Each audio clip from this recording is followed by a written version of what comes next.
ಬೆಳಗ್ಗೆನೆ ಕೋಳಿ ಕೂಗಿದ್ ಸೌಂಡ್ ಆಯ್ತು. ಬೆಂಗಳೂರಲ್ಲಿ ಯಾವ್ದಪ್ಪ ಕೋಳಿ ಅಂತ ಹೋಗ್ ನೋಡಿದ್ರೆ ಎರಡು ಹುಂಜ ಬಂದ್ಬಿಟ್ಟೈತೆ.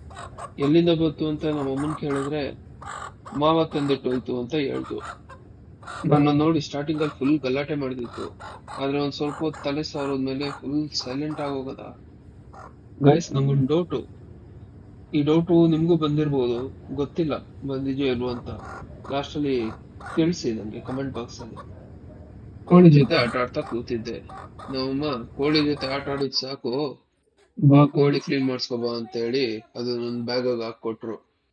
ಅದನ್ನ ಕೋಳಿ ಅಂಗಡಿಗೆ ತಗೊಂಡೋಗ್ ಕೊಟ್ರೆ ಇಬ್ರು ಈಸ್ಕೊಂಡು ಡೀಪ್ ಆಗಿ ಡಿಸ್ಕಸ್ ಮಾಡ್ತಾ ಇದ್ರು. ಮತ್ತೆ ಏನ್ ಡಿಸ್ಕಸ್ ಮಾಡೋರೋ ಗೊತ್ತಿಲ್ಲ. ಒಟ್ನಲ್ಲಿ ಕ್ಲೀನ್ ಮಾಡ್ಬಿಟ್ಟು ಕಟ್ ಮಾಡಕ್ಕೆ ತಂದ್ಕೊಟ್ರು.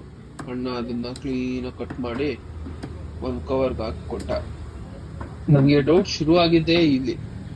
ಏನಪ್ಪಾ ಆ ಡೌಟು ಅಂದ್ರೆ, ಈ ಚಿಕನ್ ಮಟನ್ ಯಾಕೆ ಕಪ್ ಕವರ್ಗೆ ಹಾಕೊಡ್ತಾರೆ ಅಂತ.